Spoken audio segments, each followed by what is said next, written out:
Hey everyone, this is Keith Scott from out in Sydney, Australia. I'm one of the voices of Bullwinkle J. Moose.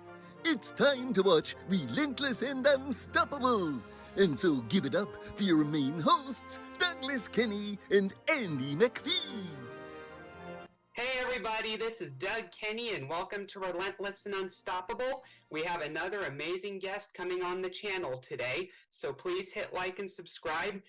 And after this episode, please stay tuned to the RNU channel for more amazing guests. Let's get this on! Hey everybody, how you doing?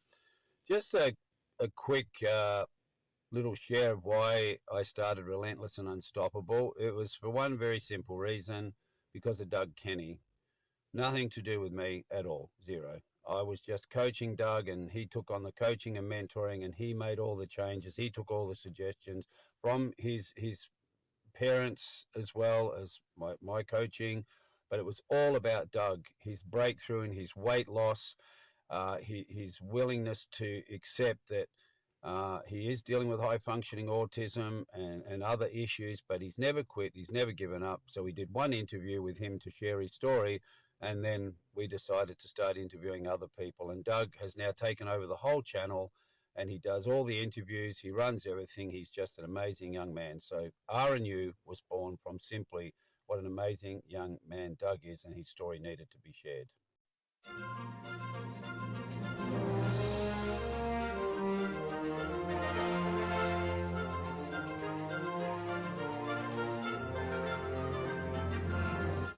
For sure.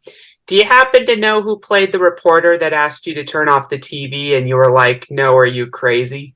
I do not know. I know that Slugworth is in that scene and he's pretending to be a reporter.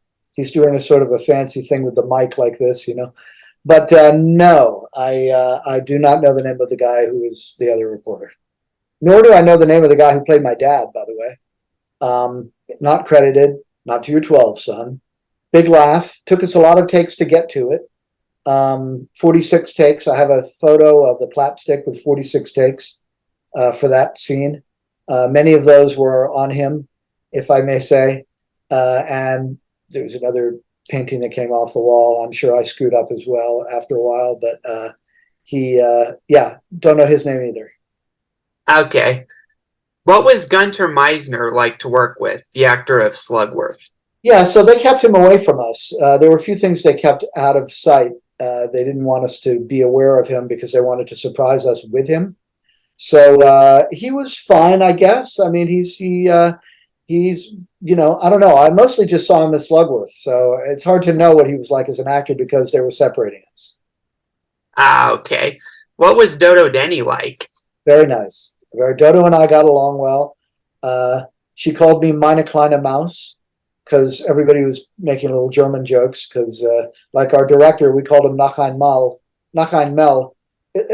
Noch einmal means one more time in German. And he used to do a lot of takes, a lot of extra takes. So his name was Mel. They called him Noch einmal. She called me Meine kleine Maus, which was my little mouse. And I remember she gave me a little white mouse that she bought somewhere. And I don't still have it, but it was a fake one, you know. So she was very sweet, very sweet. Tell us exactly what happened with Willy Wonka's grand entrance and your reaction to it.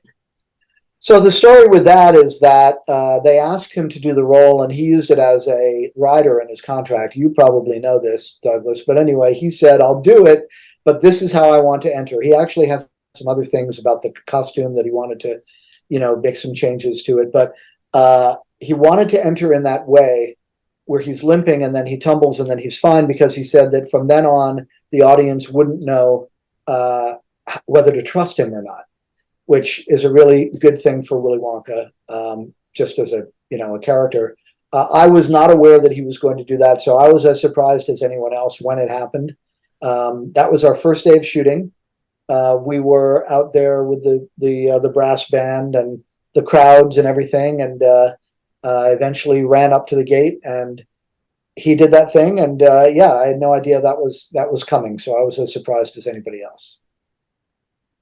Yeah, it definitely was. And, you know, when you think about it, with Gene Wilder and Young Frankenstein and then being an inventor in Willy Wonka, it Yeah. makes sense that he would be that character because his hair looks like a mad scientist, you know? Good. Yes, I agree. I agree. That's right. It does.